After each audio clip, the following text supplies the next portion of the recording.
Hello दोस्तों, नमस्कार। स्वागत है आप सभी का विजडम पॉइंट पर।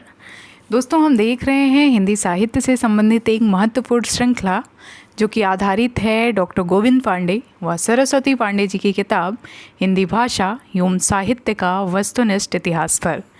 दोस्तों, ये वीडियोज़ आपके आगामी परीक्षाओं की दृष्टि से बहुत ही महत्वपूर्ण हैं। आप जानते हैं कि आने वाले दिनों में UP TGT, PGT, LT grade, GIC, GDC आदि की परीक्षाएं प्रस्तावित हैं और इन्हीं परीक्षाओं को ध्यान में रखते हुए मैं ये वीडियोस लेके आपके समक्ष उपस्थित हूँ।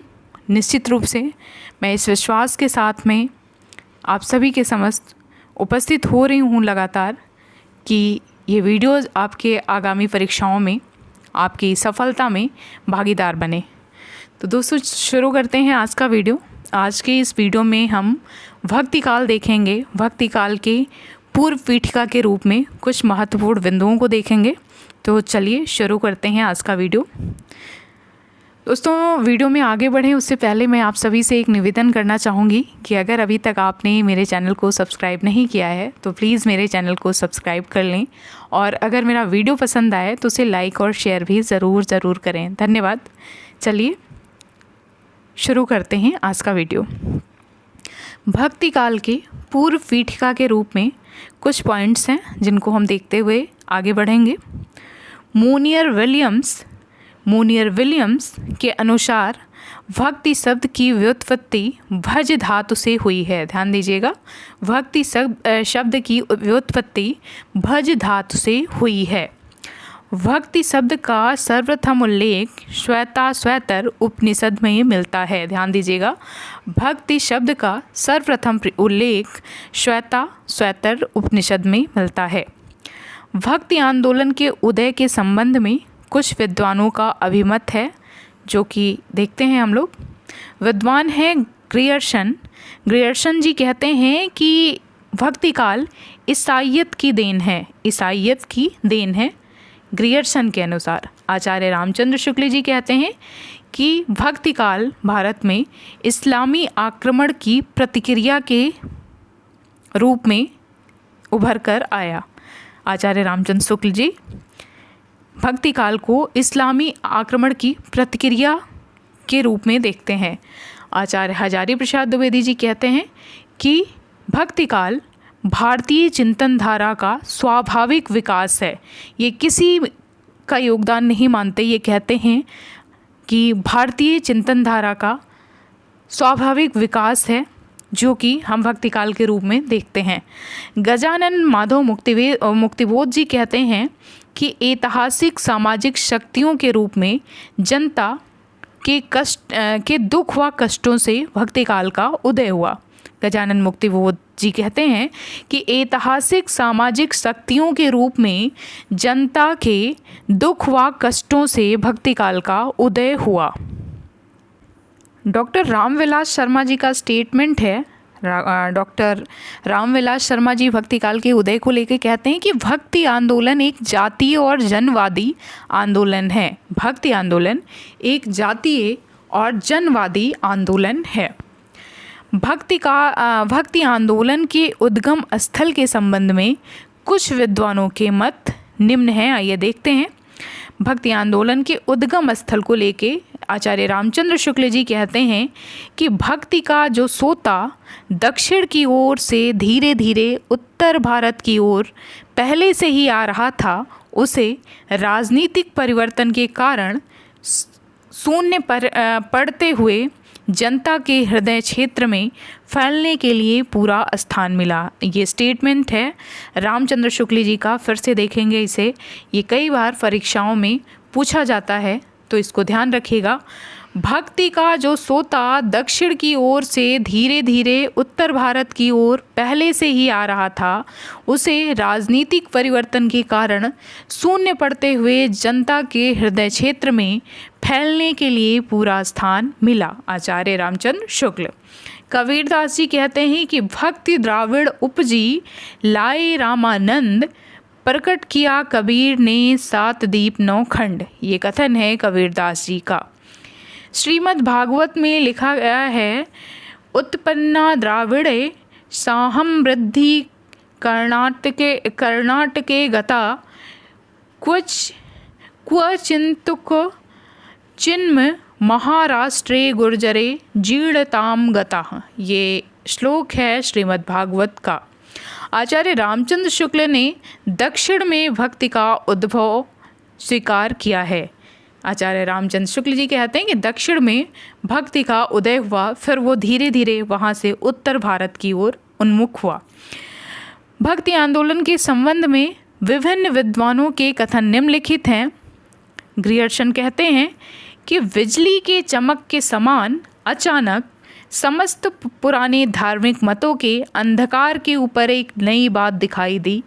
कोई हिंदू या नहीं जानता कि यह बात कहाँ से आई और कोई भी इसके प्रादुर्भाव का कारण निश्चित नहीं कर सकता। ये कथन है ग्रियर्सन का, ध्यान दीजिएगा, फिर से इसको पढ़ते हैं। बिजली की चमक के समान अचानक समस्त पुराने धार्मिक मतों के अंधकार के ऊपर एक नई बात दिखाई दी।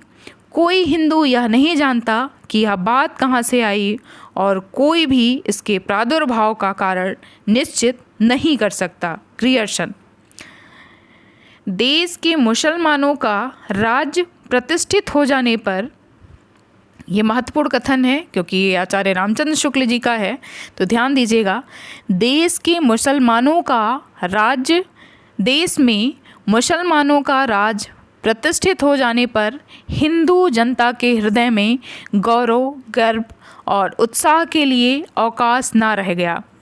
उसके सामने ही उसके देव मंदिर गिराए जाते थे, देव मूर्तियाँ तोड़ी जाती थीं और पूज्य पुरुषों का अपमान होता था और वे कुछ नहीं कर सकते थे। ऐसी दशा में वे अपनी वीरता के गीत ना तो गा सकते थे, ना ही लज्जित हुए बिना सुन ही सकते थे। आगे चलकर जब मुस्लिम साम्राज्य दूर दूर तक स्थापित हो गया, तब परस्पर लड़ने वाले स्वतंत्र राज्य भी नहीं रह गए। इतने भारी राजनीति उलटफेर के पीछे हिंदू जन समुदाय पर बहुत दिनों तक उदासी छाई रही।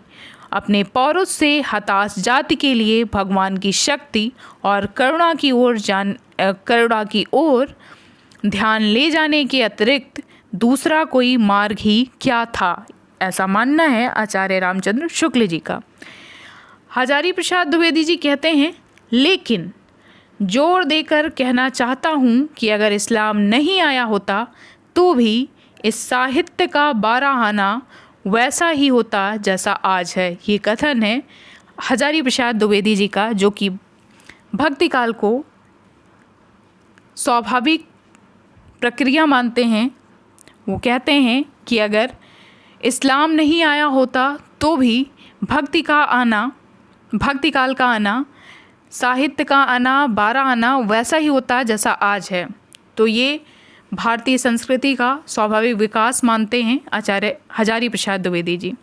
वल्लभाचार्य जी का कथन है, मलेक्षाक्रांतेषु देशेषु पापैक निलयेषु च सत्पीड़ा व्यग्रलोकेषु कृष्णयो गतिर्ममम्। यह ऐसा कथन है वल्लभाचार्य जी का। जॉर्ज ग्रियर्सन ने भक्ति काल को हिंदी साहित्य का स्वर्ण युग भी कहा है। ध्यान दीजिएगा, डॉक्टर ग्रियर्सन हैं जिन्होंने भक्ति काल को हिंदी साहित्य का स्वर्ण युग कहा है। डॉक्टर रामविलास शर्मा जी ने भक्ति काल को लोक जागरण काल कहा है। भक्ति काल को लोक जागरण काल कहा है डॉक्टर रामविलास शर्मा जी ने। आचार्य हजारी प्रसाद द्विवेदी जी ने भक्ति आंदोलन को लोक जागरण की संज्ञा दी है। हजारी प्रसाद द्विवेदी जी ने भक्ति काल को लोक जागरण की संज्ञा दी है और डॉक्टर रामविलास शर्मा जी ने इसको लोक जागरण काल कहा है। अब हम देखेंगे भक्ति काल के अंतर्गत निर्गुण धारा, जिसको हम ज्ञानाश्रयी धारा भी कहते हैं। निर्गुण धारा के अंदर हम देखेंगे ज्ञानाश्रयी शाखा के कवियों को, उनकी विचारधाराओं को। निर्गुण धारा के ज्ञानाश्रयी शाखा को विद्वानों ने कई नाम दिए, जो कि निर्गुण धारा के अंतर्गत ज्ञानाश्रयी शाखा है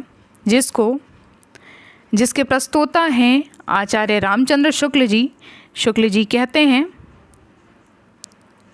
शुक्ल जी के अनुसार ज्ञानाश्रयी शाखा, फिर से क्लियर करते हैं इसको। आचार्य रामचंद्र शुक्ल जी निर्गुण धारा के ज्ञानाश्रयी शाखा, जो नाम है निर्गुण धारा के अंतर्गत आने वाले ज्ञानाश्रयी शाखा का, वो नाम दिया था आचार्य रामचंद्र शुक्ल जी ने। हजारी प्रसाद द्विवेदी जी ने निर्गुण भक्ति कहा है, राम कुमार वर्मा जी ने संत काव्य कहा है, परशुराम चतुर्वेदी जी ने संत काव्य कहा है और गणपति चंद्रगुप्त जी ने भी संत काव्य कहा है।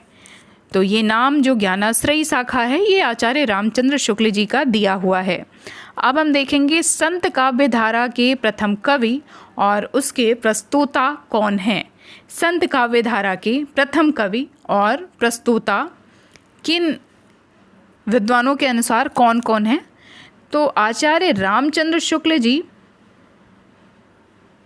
आचार्य रामचंद्र शुक्ल जी संत काव्य धारा के प्रथम कवि कबीरदास जी को स्वीकार करते हैं। हजारी प्रसाद द्विवेदी जी भी कबीरदास को संत काव्य धारा का प्रथम कवि मानते हैं। गणपति चंद्रगुप्त जी नामदेव को संत काव्य धारा के अंतर्गत प्रथम कवि मानते हैं। राम कुमार वर्मा जी भी नामदेव को प्रथम कवि मानते हैं।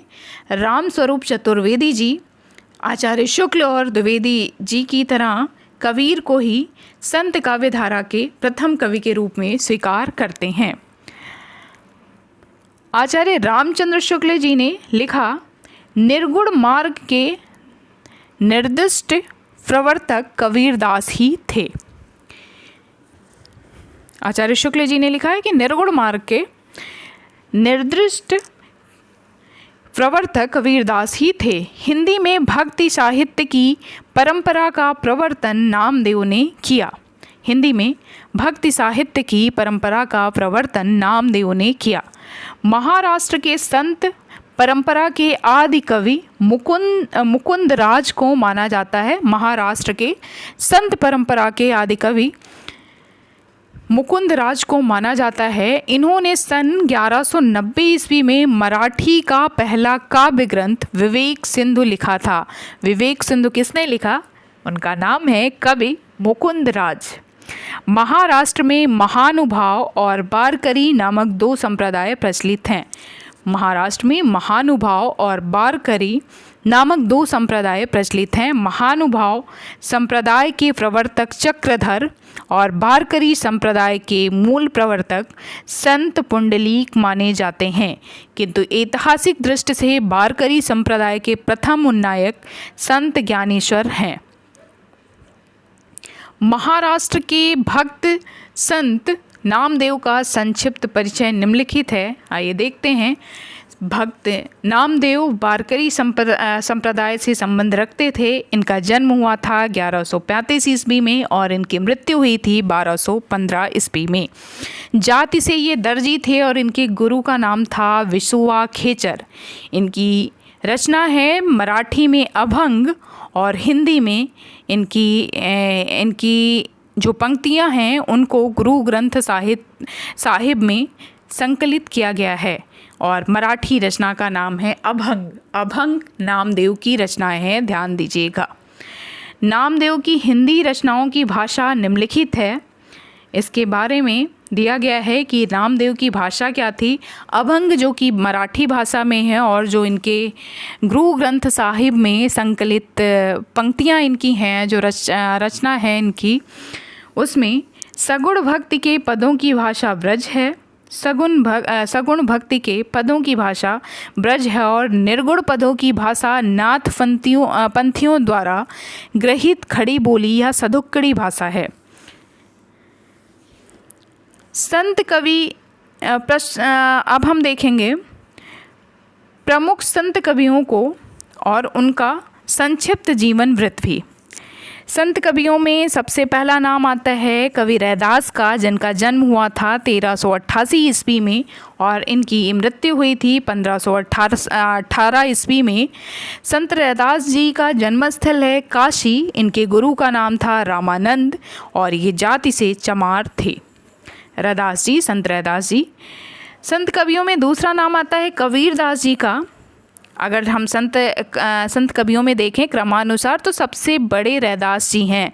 सबसे पहला नाम आता है रैदास जी का, उसके बाद नाम आता है कबीरदास जी का। जन्म के अनुसार कबीरदास जी का जन्म 1398 ईस्वी में हुआ और इनकी मृत्यु भी 1518 ईस्वी में हुई। कबीरदास जी भी रैदास जी की तरह काशी में ही जन्मे थे। कबीरदास जी के भी गुरु का नाम रामानंद था और ये जुलाहा जाति से थे। कबीरदास जी के माता पिता का नाम नीरू और नीमा था।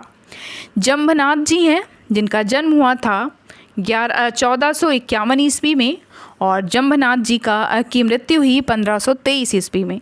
जंभनाथ जी का जन्मस्थल नागौर है और इनके गुरु का नाम था बाबा गोरखनाथ। ये जात से राजपूत थे। हरिदास निरंजनी जी का जन्म 1455 ईस्वी में हुआ था। डीडवाड़ा राजस्थान में हरिदास निरंजनी जी का जन्म हुआ था और इनकी मृत्यु 1543 ईस्वी में हुई। इनके गुरु का नाम था प्रागदास। अगले संत कवि हैं गुरु नानक जी। गुरु नानक जी का जन्म 1469 ईस्वी में ननकाना साहिब में हुआ था, पंजाब में, और इनकी मृत्यु हुई थी 1538 ईस्वी में। ये जाति से खत्री थे और इनके माता पिता का नाम था कालूराम और तृप्ता। सींगा, जिनका जन्म हुआ था 1519 ईस्वी में और इनकी मृत्यु हुई 1659 ईस्वी में। ये खजूर इनका जन्म स्थल है जो कि मध्य प्रदेश में है। इनके गुरु का नाम था मन रंगीर और ये जाति से ग्वाला थे। संत लालदास, जिनका जन्म हुआ था 1540 ईस्वी में, इनकी मृत्यु हुई थी 1648 ईस्वी में। इनका जन्म स्थल अलवर राजस्थान में है और इनके गुरु का नाम था गगन चिश्ती। जाति से ये मेयो थे। दादू दयाल जी, संत दादू दयाल का जन्म 1544 ईस्वी में हुआ था अहमदाबाद में। इनकी मृत्यु हुई 1603 ईस्वी में। इनके गुरु का नाम था वृद्ध भगवान और ये जाति से धुनिया या मोची थे। मलूक दास जी, संत मलूक दास का जन्म इलाहाबाद में हुआ था, यूपी इलाहाबाद में, और इनका जन्म 1574 ईस्वी में हुआ था। इनकी मृत्यु हुई थी 1682 ईस्वी में। जाति से ये खत्री थे और इनके गुरु का नाम था इनके गुरु का नाम था पुरुषोत्तम और इनके माता का तो नाम नहीं है, इनके पिता का नाम था सुंदरदास, मलूक दास जी के। संत बाबा लाल जी हैं, जिनका जन्म पंजाब में हुआ था और इनका जन्म 1590 ईस्वी में हुआ था। 1655 ईस्वी में इनकी मृत्यु हुई थी और ये जाति से क्षत्रिय थे। सुंदरदास जी हैं, संत सुंदरदास, जिनका जन्म 1596 ईस्वी में हुआ था और इनकी मृत्यु होती है 1689 ईस्वी में। जयपुर में इनका जन्म हुआ था और इनके गुरु का नाम था दादू दयाल। ये जाति से बनिया थे। इनके पिताजी का नाम था परमानंद और माता का नाम था सती। तो दोस्तों, ये था आदिकाल से संबंधित पहला वीडियो, जिसमें हमने आदिकाल की पूर्व पीठिका देखी और प्रमुख संत कवियों के नाम देखे। आगे उनके साहित्यिक विवरण को हम देखेंगे। मिलते हैं अपने अगले वीडियो में, तब तक के लिए नमस्कार।